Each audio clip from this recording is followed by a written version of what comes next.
6 నెలల్లో పెళ్లి పథకంలో చేరండి. మీ ప్రియమైన వారికి 6 నెలల్లో పెళ్లి చేయండి. కృష్ణ సాయి బ్రాహ్మణ వివాహ పరిచయ వేదిక బ్రాహ్మణులకు మాత్రమే. మరిన్ని వివరాలకి కాల్ 8855592015 లేదా 9000333990.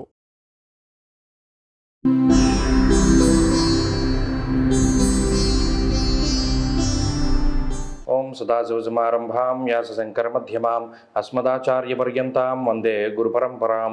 జ్యోతిషశాస్త్రాన్ని భావితరాల వారికి ప్రసాదించిన ఋషుల యొక్క పాదపద్మాలకి నమస్కారం చేసుకుంటూ, అలాగే నాకు జ్యోతిష విద్యను నేర్పిన గురువర్యులు జ్యోతిష బ్రహ్మ కీర్తిశేషులు శ్రీ ఏరంకి సూర్యనారాయణమూర్తి గారు, సూర్యశ్రీ దైవజ్ఞ గారి యొక్క పాదపద్మాలకి నమస్కారం చేసుకుంటూ, ఓం శ్రీ మహాగణాధిపతి నమః, శ్రీ గురుభ్యో నమః, హరి ఓం. వీక్షకులందరికీ నమస్కారం. అక్టోబర్ నెల 6వ తారీఖు లగాయితూ అక్టోబర్ 12వ తారీఖు వరకు ఉండేటువంటి గ్రహగతుల ఆధారంగా ద్వాదశ రాశుల వారికి ఈ వారం ఏ విధమైనటువంటి శుభాశుభ ఫలితాలు కలగబోతూ ఉన్నాయో ఈ కార్యక్రమం ద్వారా తెలుసుకుందాం. అందులో భాగంగా ఈ వారం ఉండేటువంటి గ్రహగతులను గమనిద్దాం. ఈ వారంలో వృషభ రాశి యందు గురువు వక్రగతిలో ఆయన సంచారాన్ని చేయబోతూ ఉన్నారు. కుజుడు మిథున రాశి యందు, అలాగే కన్యా రాశి యందు రవికేతువులు, తులారాశి యందు శుక్రబుధులు, మరి ముఖ్యంగా తులలగాయితూ మకరం కుంభరాశుల వరకు చంద్రుని యొక్క సంచారము, కుంభమందు వక్రించిన శనేశ్వరుడు, మీనరాశిలో రాహు సంచరిస్తూ ఉన్నారు.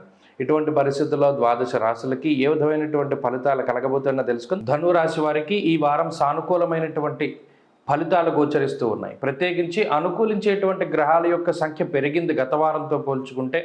లాభస్థానంలో శుక్రబుధుల యొక్క సంచారం కానీ, దశమంలో రవి సంచారం కానీ, చంద్రబలం కానీ, గురుని యొక్క వక్రగతి తాలూకు ఫలితాలు కానీ, ఇలా చూసుకున్నప్పుడు దాదాపుగా 4 నుండి 5 గ్రహాల తాలూకు శుభ ఫలితాలు కనబడుతూ ఉన్నాయి. దీనివల్ల జీవన విధానంలో ప్రస్ఫుటమైనటువంటి మార్పులు గోచరిస్తూ ఉన్నాయి. అనగా ఇంతకాలము కూడా భయపడుతూ గడిపినటువంటి జీవన విధానంలో ఇప్పుడు ఈ వారం లగాయితూనో గత వారం లగాయితూనో ఏదైనా ఒక భరోసా దొరికిన తర్వాత కొంత ధైర్యంగా ప్రతి విషయంలోనూ కూడా ధనురాశి వారు ముందుకు వెళ్ళగలుగుతారు. ప్రత్యేకించి గతంలో ఉద్యోగం లేనటువంటి పరిస్థితుల్లో ఈ వారం ఉద్యోగం లభించడమో, లేదా ఉద్యోగంలో ఉన్నతమైనటువంటి స్థితి లభించడమో, లేదా వ్యాపార పరంగా ఏదైనా ఒక కొత్త లాభాన్ని ఆర్జించడమో, లేదా ఏదైనా ఒక కొత్త అవకాశం రావడం ద్వారా జీవితంలో ఓకే మనం ముందుకు వెళ్ళగలం అనేటువంటి మానసికమైనటువంటి స్థితిని కలిగి ఉండి ముందుకు వెళుతూ ఉంటారు ధనురాశి వారు. అంతేకాక కుటుంబపరమైనటువంటి సపోర్టు కూడా కొంత అధికంగా లభిస్తూ ఉంటుంది. కుటుంబ సభ్యులు మీకు సానుకూలంగా సహకరిస్తూ ఉండడము, అలాగే వారి యొక్క సహాయ సహకారాలని ఎక్కువగా మీరు పొందుతూ ఉండడము, వారి యొక్క ప్రేమాప్యాయతలను ఎక్కువగా పొందేటువంటి పరిస్థితులు కనబడుతూ ఉన్నాయి. అంతేకాక మీకు నచ్చినటువంటి రంగాల్లో, మీకు నచ్చినటువంటి విధానంలో ముందుకు వెళ్ళేటువంటి పరిస్థితులు సైతం ఈ రాశి వారికి ప్రధానంగా కనబడుతూ ఉన్నాయి. అలాగే ఆర్థిక పరిస్థితులు బాగున్నాయి, ఆరోగ్య పరిస్థితులు మెరుగ్గా గోచరిస్తూ ఉన్నాయి.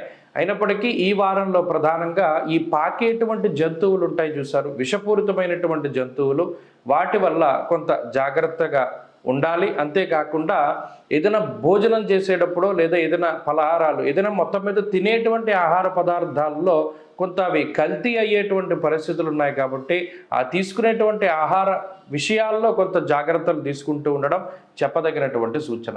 ఉద్యోగ వ్యాపారాలు అనుకూలంగా ముందుకు సాగడానికి అవకాశం ఉన్నది. ఉద్యోగంలో ఎదుగుదల కోసం చేసేటువంటి ప్రయత్నాలు సత్ఫలితాన్ని ఇస్తాయి.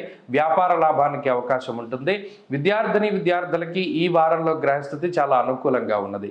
ప్రత్యేకించి దూర విద్య, విదేశీ విద్య, పోటీ పరీక్షల్లో మంచి ఫలితాన్ని సాధించడానికి ఆస్కారం ఉంటుంది. గత వారాలతో పోల్చుకుంటే ఈ వారం కొంత ప్రశాంతమైనటువంటి వాతావరణాన్ని ధనురాశి వారు పొందగలుగుతారు. మానసికమైనటువంటి ప్రశాంతతని అనుభవించగలుగుతారు. అలాగే స్త్రీలకు ప్రత్యేకించి ఈ గ్రహస్థితి సానుకూలంగా ఉండబోతూ ఉన్నది. మరిన్ని అనుకూలమైనటువంటి ఫలితాలని సాధించడానికై, రాహు యొక్క అనుకూలతని పొందడానికై ఆదివారం నాడు రాహుకాల సమయంలో అమ్మవారి ఆలయంలో దీపారాధన చేసి దేవీ ఖడ్గమాల స్తోత్రాన్ని పారాయణ చేస్తూ ఉండడం చెప్పదగినటువంటి సూచన. ఈ వారంలో కలిసొచ్చేటువంటి రోజు ఆదివారంగా చెప్పవచ్చును. అదృష్ట సంఖ్య 1, అదృష్ట వర్ణము తెలుపు.